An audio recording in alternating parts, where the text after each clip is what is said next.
Welcome to this week's episode of Lost Without Japan, a podcast based on Japan and your Lost Without moments. I am your director of travel for TKIC Studio Productions, and I'm coming to you with positive thoughts and excitement for your next journey to Japan and his return later this year. Thank you for giving me a bit of your time today.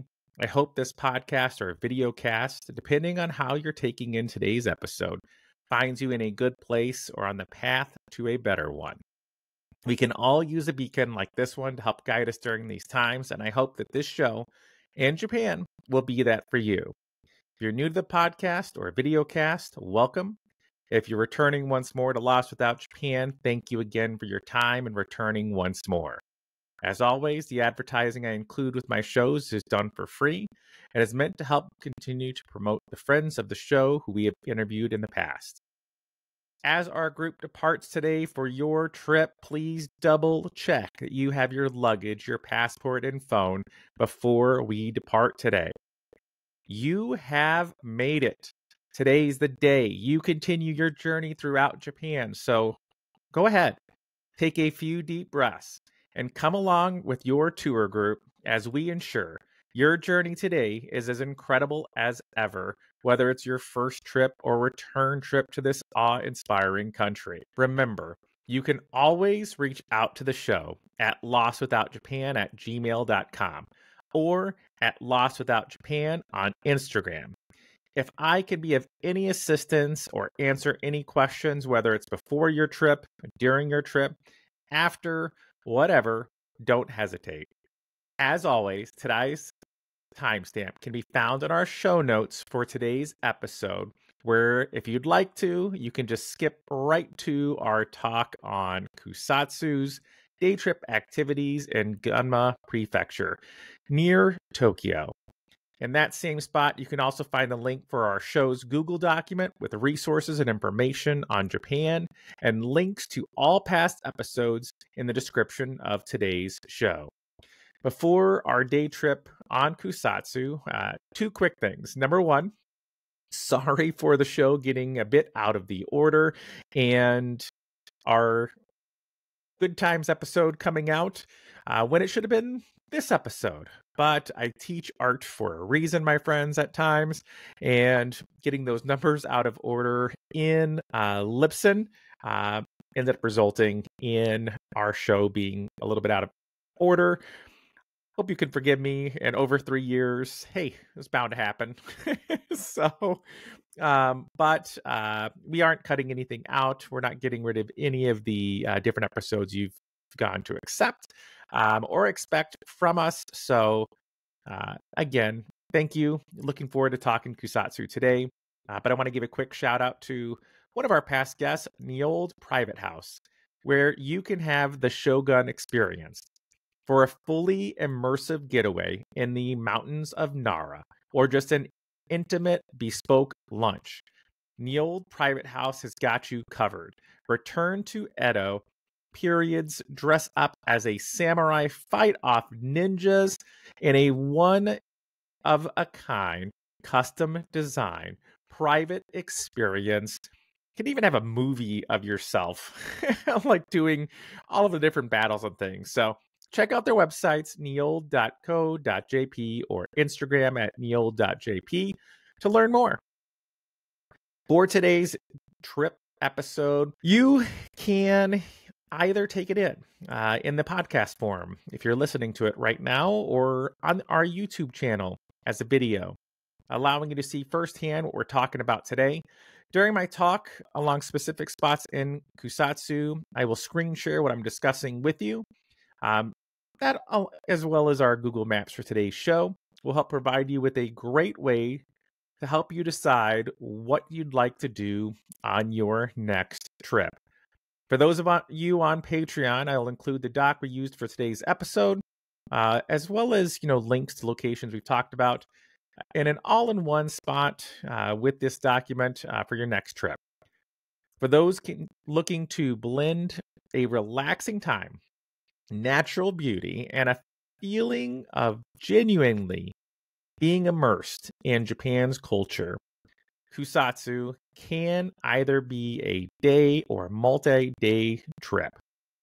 Whether that's escaping Tokyo or just a destination on your next trip, you honestly can't go wrong, regardless of the time of year you choose to visit.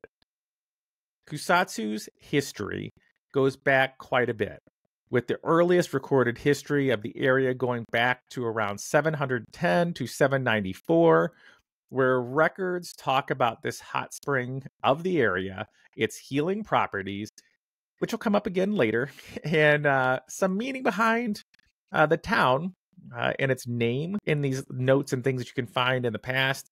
The town's name refers to dew that you would see on grass. And then just accented this whole area's just connection to nature and water. In around 794 to 1333, the area really began to take off as a destination for samurai and nobility. Just think about that. You're able to go to a place that at one point in history was kind of reserved for those of nobility. You can do that, you yourself today. Be your own king, queen, whatever you want to be. But if you're looking to take advantage of the benefits of the onsen, they would come here to recuperate and relax. And during the Edo period, the practice of umami originated at that point in time, which introduced a large wooden paddle to help cool the water before people entered. This also helped make sure that the minerals in the water were distributed evenly, and you can still see that practice in effect today, as the area is focused on celebrating and retaining as much of its cultural heritage as it can. The reputation for the area further took off and continued to keep growing a lot through 1868 to 1912, when it began to garner international attention. And that's, some attribute this to the fact that this was due to Dr. Erwin von Bales, who helped introduce Western medicine to Japan. And while he was there trying to introduce Western medicine, he began to see that this onsen area in particular and its hot springs had a lot of healing properties to them, and actually began to recommend them to his patients. So, come halfway around the world to preach what you know, and then find some things there that can trump even that. So this is genuinely one of Japan's premier onsen experiences.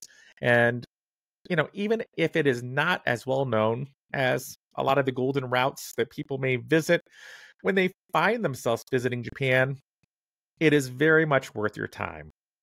Although I've been to an onsen before in my travels to Japan, this day trip speaks to me on two different levels. Now, one of them is if you're someone who's never been to an onsen before, this is a must experience for you.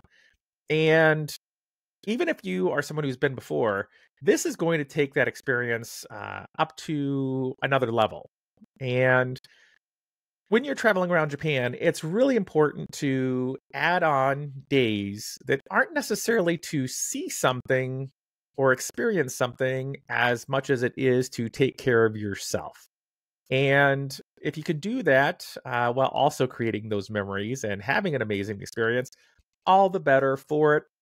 Schedule those rest days. This could at least be one of those days for you. And Kusatsu is something for everyone, regardless of time of year, and winter activities are a huge thing to this location as well. So with that being said, it's about a 2.5-hour drive from Tokyo, or you can go through transportation to take you to the Kusatsu. And let me share this with you here one second, my friends. The Kusatsu Hot Spring Bus Terminal. I'll just show a quick pictures of that real quick, just so that you can see. This is going to be a drop-off point. As you can see, the buses right here.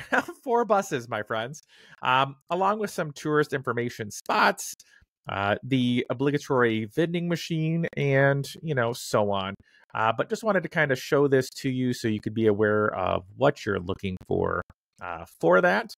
But like I said, you can take advantage of a bus, which is the cheapest option. And you can schedule that through highwaybus.com or tokyobus.co.jp. And if you choose to take one of the bus options, you're looking at being on a bus for around 4 to 5 hours, 4 to 3. Like there's some range to it, 3 to 5. Just depends on how many stops that you have, and it'll cost around $27. 3 hours being the $20 option, which is an express bus from Tokyo. 4 hours being around $27, but that's really not much money to get you from here nor there. But I'd kind of stop you. If that was the only option to get out to this spot, like, go for it, right? Do what you've got to do. But I would really recommend leaving Tokyo Station instead, utilizing a train, the Shinkansen, and you're going to get there about around an hour and a half, depending on number of stops. And this is going to be for around, currently with the rates, around $35 to $45. Of course, that can go up or down, most likely up, depending on those rates. But an hour and a half for, even if you go with the $45 for like $20 more, yeah, I'll take that. More time for you to do what you want to do when you get there. But again, if you are trying to be price conscious, $20 to get you from Tokyo to there is not much. $40 total round trip. It really opens up some things that you may not think are available to you. Now, renting a car is also an option for you. When you visit Japan, take advantage of that international license we've talked about before, and it will help you get the most out of this area. Don't forget to, look into all those different things, have everything available for you, and just do some prior research to make sure that the rental agency you're going to at least has some sort of mention of English or English support. And just, do your homework ahead of time. Now, don't forget to take that insurance, number one. But number two, luckily, there are a ton of car rental options in Tokyo. Who'd have thought, large city. But it's really one that's going to be more used to foreigners. And it's really what I would recommend for you doing so. Please don't go out to Kusatsu and start looking for your rental car. I can understand some not wanting to drive in Tokyo or from Tokyo, and looking to cut that down, especially if you're not used to doing that. But I would really say, because there's only one option that seems to be usable in Kusatsu, and let me pull that up for you right now. And that is the JR Eki Rent Car Co. in Kusatsu. This is their hot spring sales office. But there are some drawbacks to that. Number one, it's the only one, right? And if you show up and they don't have cars available for you to rent, you don't have that. Or let's say you're looking for something of a certain size, your options are going to be limited. So this is more something I would say like last minute, you're there. I took the train to go out and, I thought everything was going to be in this main area that I wanted to do. But the more I'm there, I decided to stay a couple extra days. Okay, I'm going to look into renting a car. Okay. That's mainly why I'm giving you this as an option. It's a 1 minute stop from our bus stop that we talked about just a moment ago. But again, you're most likely needing some sort of level of Japanese to have this happen. Okay. And this location has been known in the past, if weather is poor, let's say winter, and they're expecting a storm or conditions aren't great, even if they have cars, they've been known not to rent them to avoid having them be in accidents. So, take all that, do what you need to do for yourself, but don't bank on them. Before I like to head out in general in Japan, I love to grab snacks. You're going to be doing a ton of walking, and I like just having an option of if I end up in an area and everything is more expensive than what I'm looking to, just having something to snack on. Or maybe I'm just thinking, I want this meal later on tonight and I'm really thinking about that, just snack on some things during the day. Hit up your local convenience store, okay? And there are quite a few. In this case, the 7-Eleven is right near us. Let me share that as well. It's right near our lodging. It is a 7-Eleven. It is what you think it is. Snacks and all that are there. again, if you're on video, this is what it looks like. This is what you'll see when you get there. I don't think it's going to catch anybody off guard, for that. But I would recommend it for our day trip. Save money, spend it on other things. You're going to have some options later on. Maybe it's going to be that private onsen that you're going to. Being in a tourist area for Japan, even if it may not be well known overseas, as in any tourist area around the world, you're going to spend more money, right? You know that going into it. It's going to be more for you to eat. It's going to be more for your lodging. Again, try to book these things out as far as you can. Look at those reviews. See if they have what you want. But, like I said, after arriving our group today at that Kusatsu Hot Spring bus terminal, take that rental car, bus, shuttle provided by your lodging. And the first option that we're going to talk about for lodging today is basically a 20-minute walk from our bus stop. And for me, my friends, this first lodging, let me pull this up for you. Kusatsu Now Resort Hotel is the type of experience if you are looking to go somewhere and have your lodging be where you're staying at, right? So like you're wanting to stay at this resort, you're staying on the grounds, you're spending time in your room, you're taking advantage of these like private onsen, you're taking advantage of these, expensive, hoity-toity restaurants, which are amazing, don't get me wrong, then this is for you, right? Like, I don't want to mess around with the town if this is what you're thinking about, right now. I just want to go somewhere, have great customer service, be spoiled. I'm not concerned about the money that I'm spending right now. I've come to Japan. This is my trip of a lifetime. I'm just going to maximize my experience. And Mike, I don't want to, walk around a bunch of different places to do what I want to do. This is for you. And if you can see up here right now in our recording, that end of November time is around $200 for lodging. And I know that when I looked earlier today, it was like $160. So something to look into, but that is something that you could do and take advantage of the area. And you're going to find other people that are there for that. When I had looked, even prior to that, rooms were around $250 a night for two people, $200 for one. So again, there's been fluctuation even when I was doing this research over time to bring this episode to you. When I went out to June, price jumped up to be $300. When I started looking at deluxe room options, that went upwards of $500. And just one word to the wise, my friends, if you're going to try to book through Google, when you do that search, remove standard double room from your search when you hit their site, and you will see quite a few like rooms available to you. But for whatever reason, if you just have that double room search going, there's like nothing, or like one type of room is the only thing that you see. I don't know why it's that way.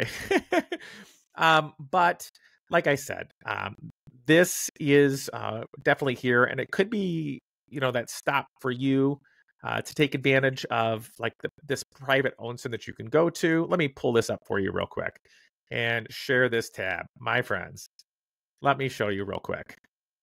This is like the different rooms and things that are here. Look at this, my friends, this private onsen. It is amazing. These baths, let me tell you, are like tippy top of my list. I've wanted to do something like this, and my onsen that I went to was with a group, so it was just larger, right? It's kind of like that typical, onsen experience that you have, but these private ones that are here, my gosh. And pricing is really not bad, especially with conversion rates right now. But you can buy like a pass here for a certain amount. It's around like, that can like save you some money if you're looking to take advantage of this. But you could look at right now where it's like 45 minutes, 3,520 yen. If it's during holidays, that price goes up another 1,000 yen or so. So just, something to be aware of, if you're going during a holiday time. These are things that you have to look at. But these baths, these things that are here, Oh my gosh. They're open 24 hours a day. But the drawback is this. It could be a plus or a minus depending on how you look at it. No one can book it ahead of you. It's going to be booked when you check in, which could be a plus or a minus depending on when you arrive. So no advance booking for the private onsens are accepted that are separate from some of the packages they offer where you can book everything all together. There is an onsen and room package deal that's around $750 a night. So like if you're really looking to take advantage of that healing properties and that onsen and have that be your experience, like go for it. If I wanted to hang out, for a night doing that, you know, kudos to you.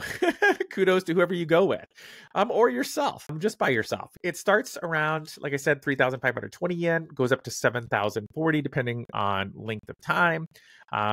It's open to all who stay, and they genuinely would be the highlight of any visit, outdoors, indoors. They have restaurants that are on site with buffets, Japanese, Chinese, French cuisine. If you choose a package that is a room plus meals, you actually don't need to make a reservation. That is a part of your package. They'll accommodate you. They'll take it. But please know, my friends, that pricing for these are not cheap. It's 3,000 for a breakfast buffet for each adult. It's 2,000 for each child. So, the dinner buffet is around 7,000 yen, or 8,000 on weekend for adults, with kids being 3,000 yen each. So like one adult, one kid, 10,000 yen, you're looking around $100 without doing conversion rates, things there. The chef's choice at the French restaurant is going to be around 12,000 yen per person. Currently, this spot is going through some renovations. So when booking, I would make sure that if I'm doing this and looking for this to be my all-inclusive one thing, that it is everything I want it to be, and I'd want to make sure that the room I was staying in was renovated. So when it's fully renovated and taken care of, I'd have no reservations about making a reservation here. And even before that, again, as long as my room has been renovated, good to go. The lodging I recommend for most travelers, though, is different than that one. Like I said, that experience is, I want to stay there. This is my experience. This is for those of you that actually are looking to make some exploration of Kusatsu, this area, to be a priority in what you're doing. You still have the onsen, you still have things that are here, but you just have more activities, more restaurants, some more budget dining options. You're near 7-Elevens, you're near Lawson's, you're near the bus terminal. All of these things that are here. Pricing is around $200 a night. Let me pull up Cane Midori for us here real quick so you can see that. I love this location. Again, there's some private onsens. I love how it looks. Outside, not much to look at, but the inside more than makes up for that. Again, some amazing experiences. Right now is around $184. It was $200 when I looked at it last, so maybe pricing's dropping. Maybe they're looking to fill some. Again, pretty amazing. They have that private onsen experience, $200 for around 2 people for the room, and then around 3,000 yen for 45 minutes per person. I'm totally down for that. I loved hearing the reviews that there were limited Japanese. If you went in with limited Japanese, my friends, and just tried like some greetings and some basic things, that really goes a long way with staff. And I'd say goes a long way with most people in Japan. Even if it's saying your name, even if it's saying, sorry, I don't speak Japanese, like whatever you can do, it goes a long way with them in particular, and just makes them go even further than they already do.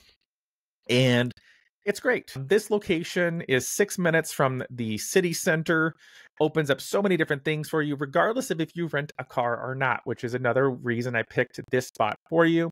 With it being one of the oldest lodging in this onsen resort town, it's going to offer some great memories for you with some unique designs for rooms, the public baths, detached baths, this Japanese style dining hall, a second dining hall, banquet halls, and all those different things. Seating, though, is limited. So when you book your lodging, unlike our previous place we talked about, I said you could not, make reservations ahead of time unless you went with that package. You can, at time of booking, say, hey, Thursday, I want to take advantage of this French restaurant or whatever it is.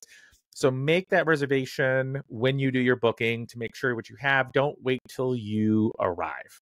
Okay. They also do offer shuttles from the Kusatsu Onsen bus terminal, but again, have a backup ready to go if that's renting a car or just walking, because they have to have somebody available to get you. And if they don't, they can't. So don't expect, be happy if it happens. And if it doesn't, it's okay.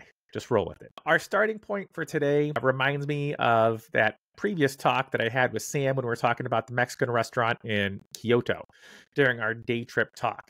And, it's one of those things like people say, if you're looking for something, you'll find it.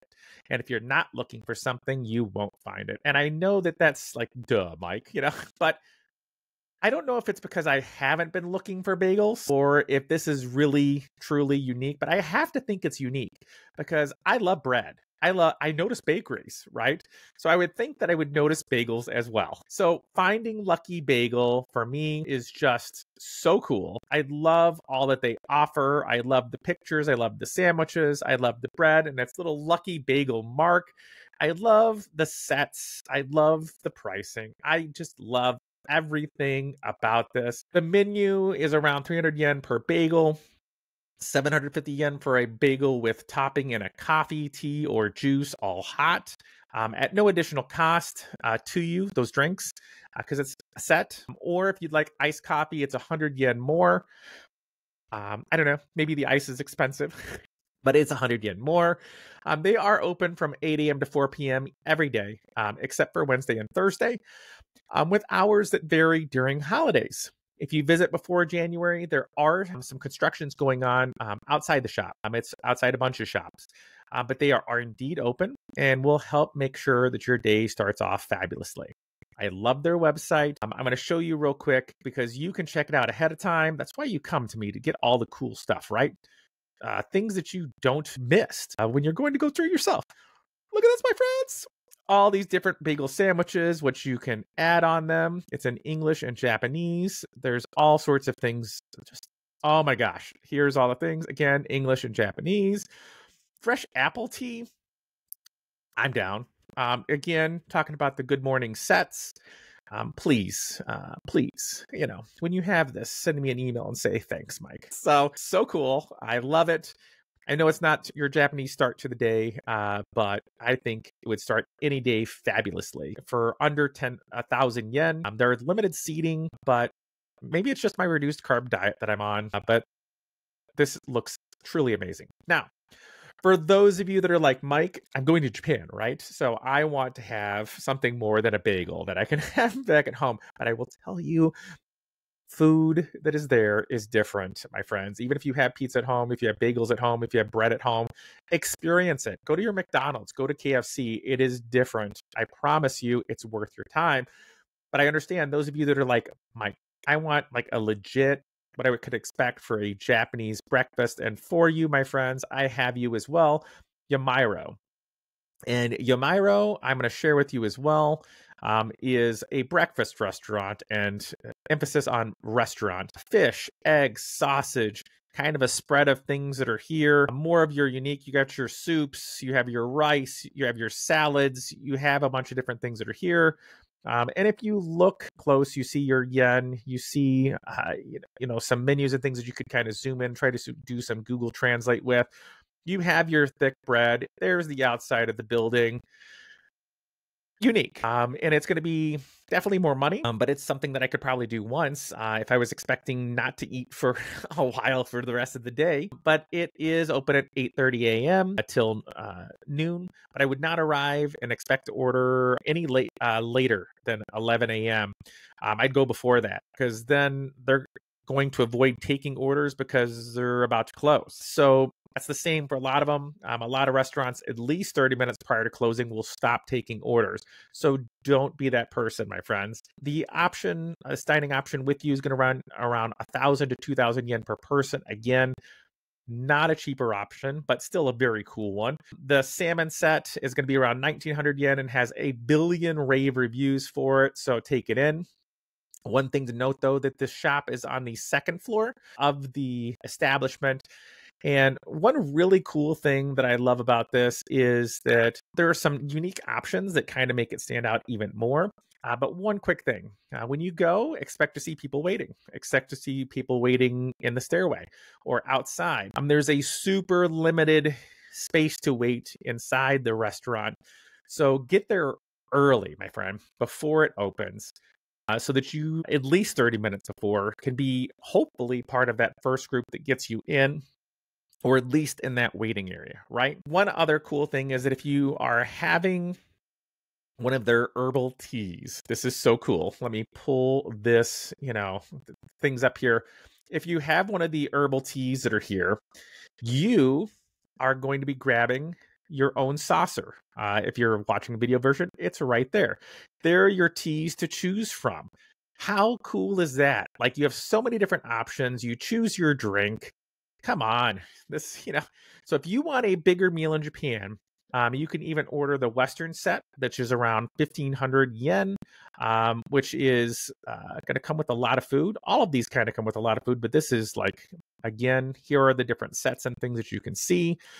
This one, like, you have an egg, you have some fish, you have some others, that thick slice of bread, on our other one. So again, take what you're going to take, but what a unique kind of add-on to one of your days. Again, I don't know that you could do it every morning, but it's great.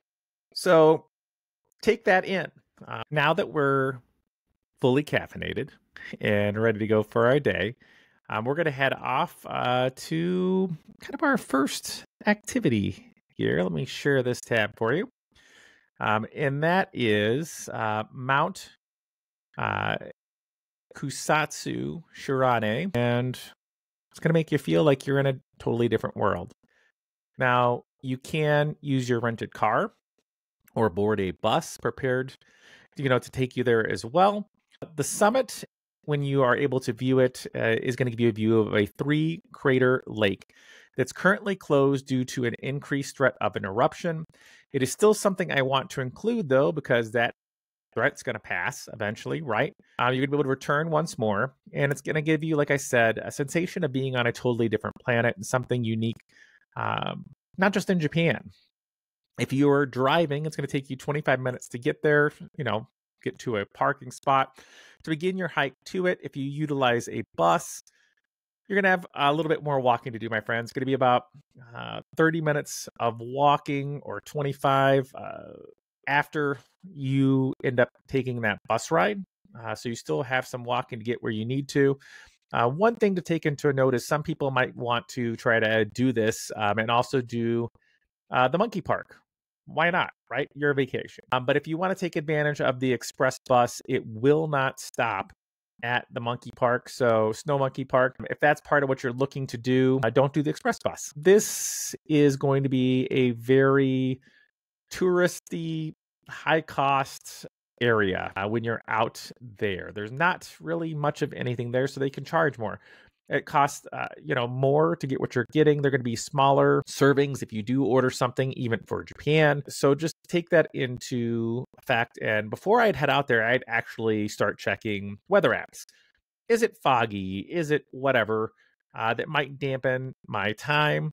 And if you are going to be driving, be comfortable with steep and windy roads. And if you're not, do that bus, my friends. As with any volcanic area, you can expect to smell strong sulfur smells coming from the cracks in the ground.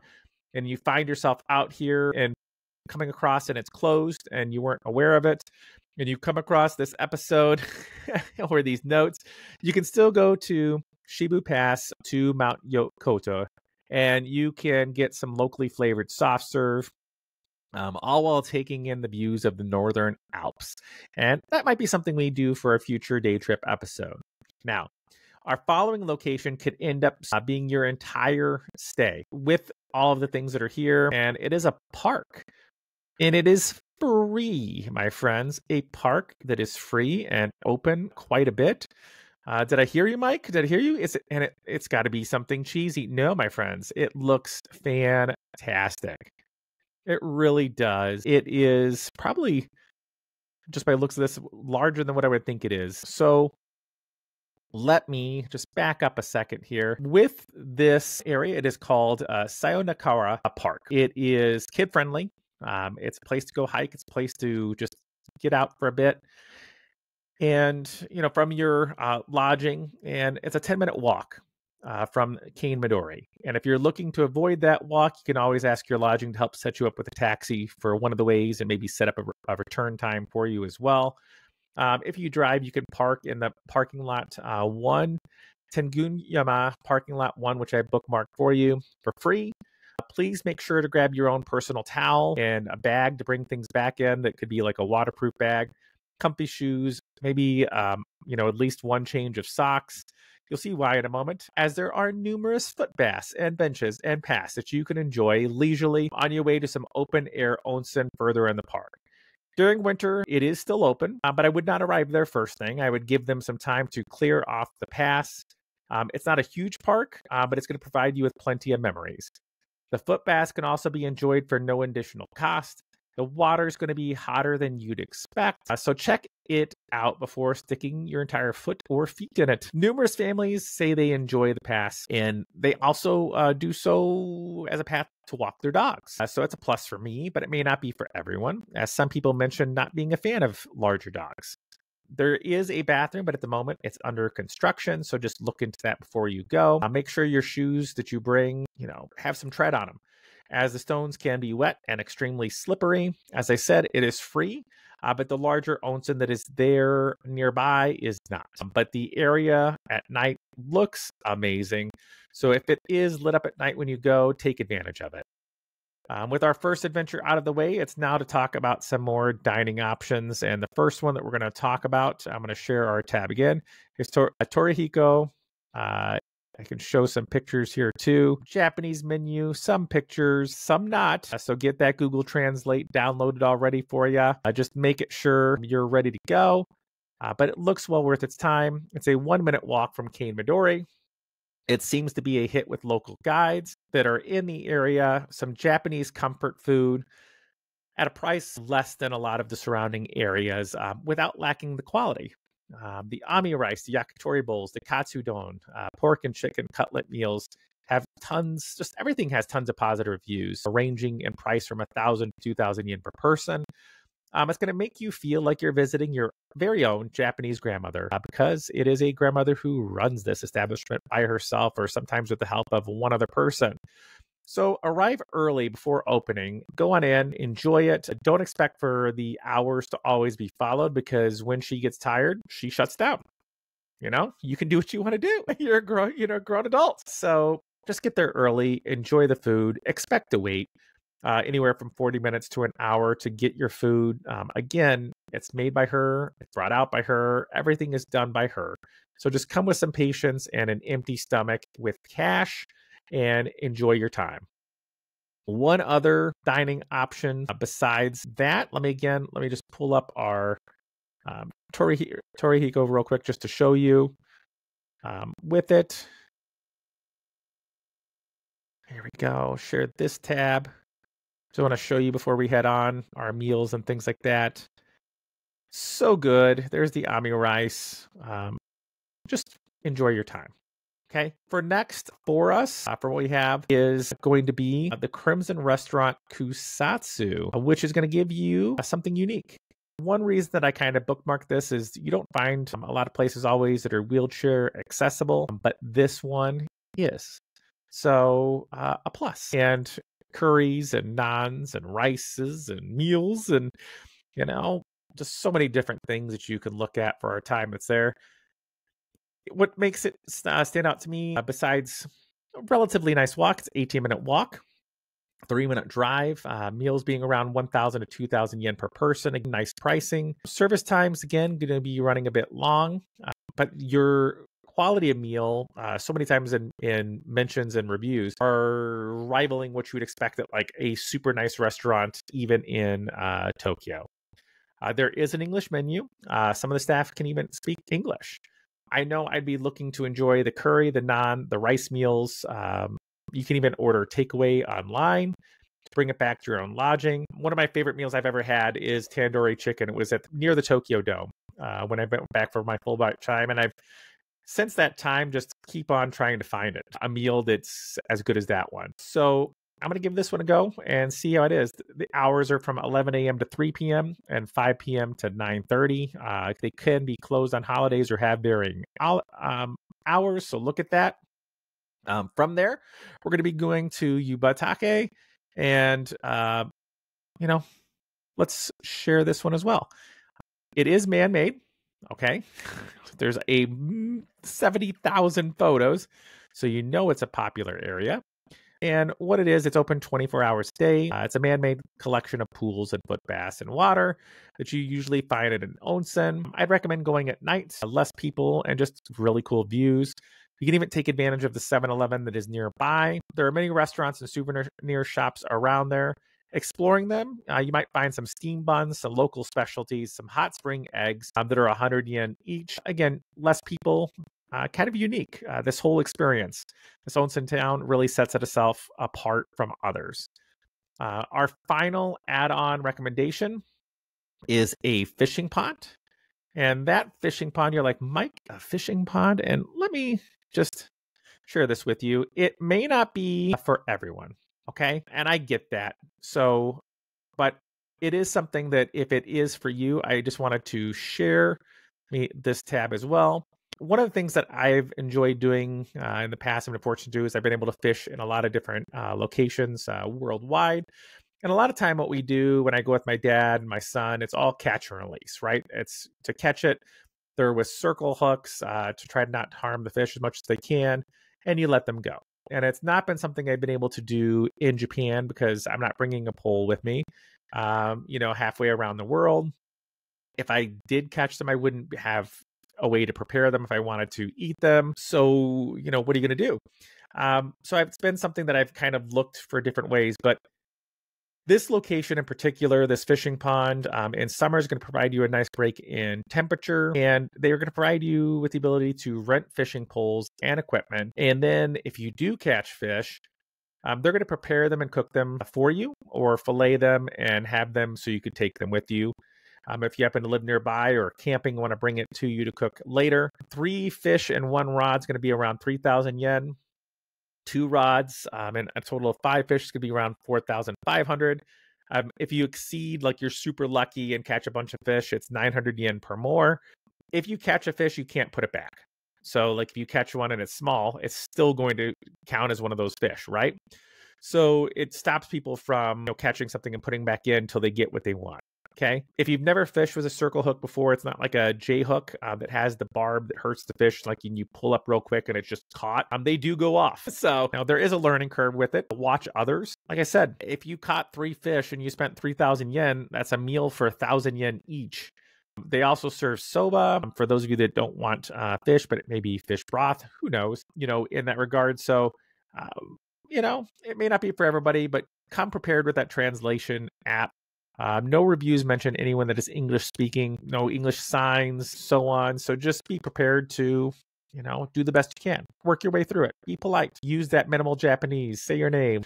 So now, but before we return our lodging for the night, it's time to discuss some final dining options. And one of them, the second one I'm going to give, is for people that have food allergies, severe food allergies, and want an option to where they can kind of relax a bit that night. And another that is going to be closer, we'll start with the closer first. It's going to be a unique dish. It's called Garden Cafe. And let me share that tab with you. And they have a kind of a unique set of meals, and in particular, some noodles and things we'll talk about here in just one moment. So it's a 15-minute walk from our lodging, a 4-minute drive. They have creamy tantamen ramen, which is made with ramen noodles and a spicy, nutty sesame broth with pork. That's their specialty. It's open at 3 different times, once for breakfast, lunch, and dinner. So check those on Google, as the hours that were listed said were incorrect. So I'm just going to recommend go check it. See it. They're open 3 times a day. You can make reservations ahead of time through a site called Ready, even without having to sign up for its service. Going to the site will also give you a glimpse of the menu beforehand. The location is also more used to foreign visitors. They even have some English-speaking staff in the past, some Chinese-speaking staff, some Hindi-speaking staff. So Again, making a reservation ahead of time is going to be the best option, as if it's a busier time, you're either going to have to wait in a queue or you may not be able to sit down and eat there at all.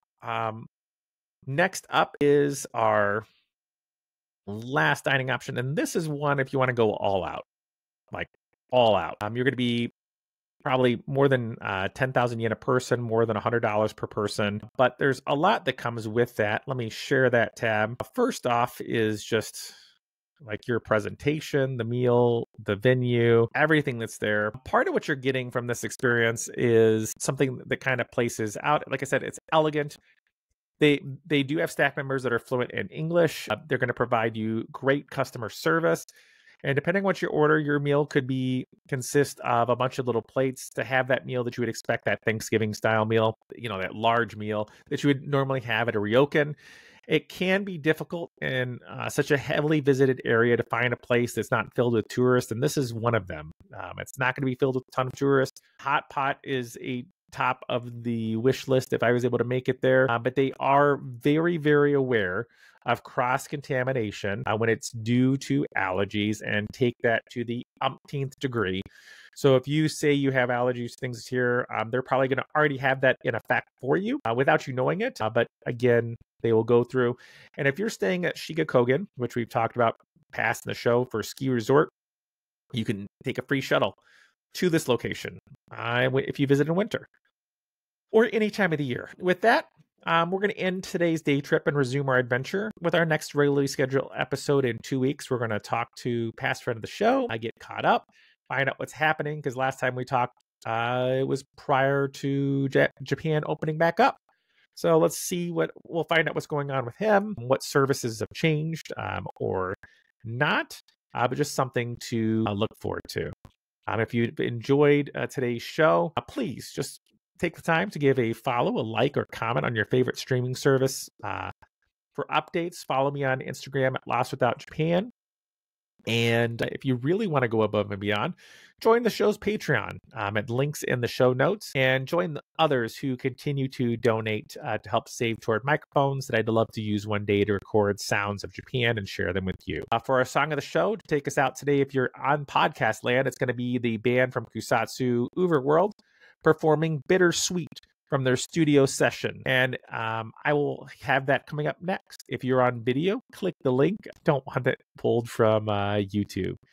On behalf of Lost Without Japan and the entire crew, I want to thank you for joining us on this trip. We look forward to seeing you on board again in 2 weeks for our next episode. To everyone out there, oh, Genki Day. Stay well, my friends.